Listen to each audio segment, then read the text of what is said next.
In this video, I'm going to show you possibly the best background remover ever. It was created by none other than Jose Quiles. It is free, it works in bulk, and it has a ton of really useful additional features such as clipping masks, distress effects, image compression, and even a Gemini watermark remover. The tool is called ReadyPixel, and I'll have a link to this down below in the description. You can use this as kind of an online editor, or you can also download the desktop app if you prefer. And for my first example, I will just use these 4 designs, and I'll aim to remove the background from them and get them resized for Amazon Merch Dimensions. You might remember these from one of my previous videos. They're already upscaled to about 4,000 pixels right here, because Jose is still working on an upscaler. You can see right here coming soon, so that will also be built into ReadyPixel at some point in the future. These files are also quite big in their file size. They're around 10 megabytes, which we'll also try to mitigate with ReadyPixel. So I'm going to drag and drop these into here, and you can see they're still on a black background right now. The first thing that we're going to do is click on color removal. This will add something new to the queue on the left, because the way ReadyPixel works is it's a queue or a chain of different plugins. So you've got the choice of tons of different plugins up here depending on your workflow or your types of designs, what you want to do. If you want to add distress effects in bulk, you can use this plugin right here. But we typically start off with color removal if you want to remove the background, and it automatically picks the color in the top left corner of your design. So no matter what background color these designs are on, if one of them is blue, one of them is red, it will always choose the background color and remove it across the image, much like you would do with a magic wand in Photopea or in Photoshop. And this method tends to be better than using like an automated AI background remover that scans the image and makes mistakes and leaves some little, specks of color in between the letters. You can see that's not perfect right here. There is still a little bit of like a black outline, but we can fix that with some of the settings. So typically what I do right here is slightly turn up the tolerance just so it catches a little bit more of that black. I will also enable 2 pixels of edge trim and just 1 pixel of edge feather.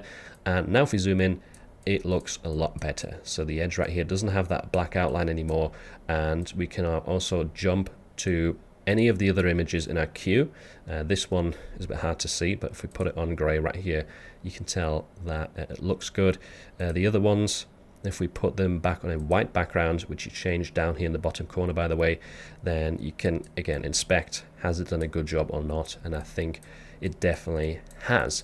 You can also use a custom background color if you want to check, what does it look like on red or blue or whatever, if you have a certain shirt color in mind, or if you're just looking for a high contrast color to help you spot imperfections more easily.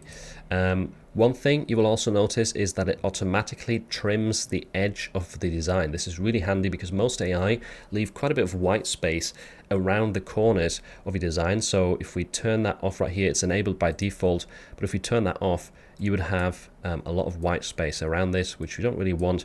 So auto trim is really handy right here, and it's going to help us resize to the Amazon Merch Dimensions more effectively, regardless of which AI we use. But we still have one problem down here, and that is the Gemini watermark. That is obviously not the same color as the background was, and that's why it's not been removed. But Jose has also implemented a plugin for that. It is called Corner Erase. So enable that next if you have the watermark from Gemini, and it's going to take it out right here. It just cuts it out and does a really good job. You do have some settings to increase the height or the width of how much it cuts out, but we don't really need that in this example. It's done a really good job. And next up, what we're going to do here is we'll use the reposition feature.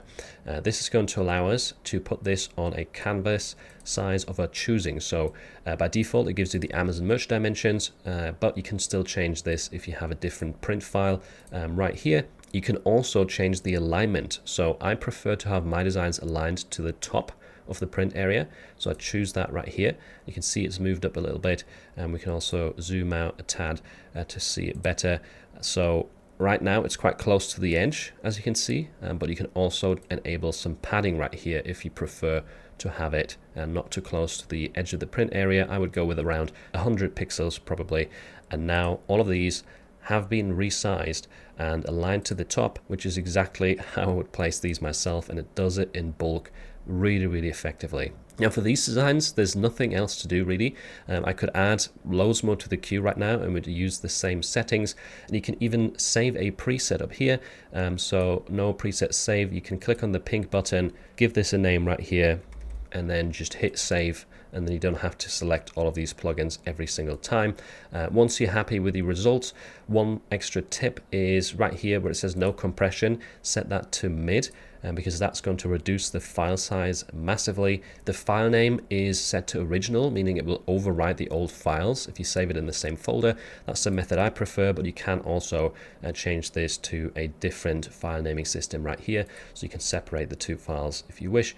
And then you just click on this download all button on the right corner, and it's going to start processing the image one after another. You can also hit pause right here or cancel if you need to, and the speed of this may depend on your device because it does use your own device to process these, but it's way better than doing these jobs with like 50 different tools and doing it one at a time. And here we go, these are the updated files in my folder. As you can see, they're the right dimensions and they're all about 2 to 3 megabytes in file size, which is fantastic. That's how it should be, and we can now upload these to Amazon Merch or throw them into an upload tool. And to show you another quick example, here I've got a longer list of designs. They're different styles as well, in this case with a green background, which you may have seen me recommend in one of the previous videos as well. And in this case, again, we'll start off with color removal. It does do a good job on these designs right here. We do have a little bit of a halo, but on these ones is actually more of an edge. So let's turn up the tolerance again, see how this goes, and boom, here we've run into an issue where it's actually removing the color from inside of this graphic as well, which we don't really want. This is going to look bad on a lot of colors. So what you can do to fix this is you have a contiguous button right here, much like you would do in Photoshop or Photopea. So if you click on this, it is now not going to go inside the graphics. It will only remove the background from around what it can touch right here. And you can see it's not quite perfect there yet because these settings have gone back. But if I set this up again, might have to turn this up a bit. Yeah, there we go. So now this looks really clean. Do the other ones still look good? Yes, they do. So now these are also working well. We just needed to tweak the settings there slightly and be aware of the contiguous setting.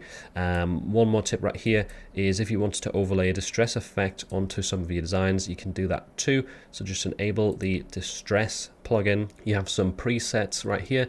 This is more of a like a frame that you would use for maybe Van Gogh Starry Night designs. This is not really what we want, but if you click through, you're going to find some more traditional texture effects right here, as you can see. And you can also change the rotation. You can flip them if you want to and affect the alpha mask of how strong it is.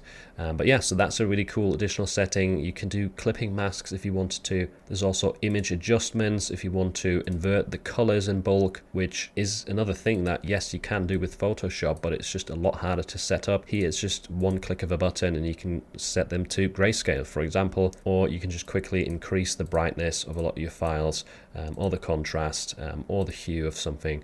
It's just so cool how many things you can do with Ready Pixel. It's amazing. There's also a transparency cleaner and specular remover. So if you have some very complex designs and you just cannot get rid of some little traces of background color, then the specular remover and transparency cleaner are your friend.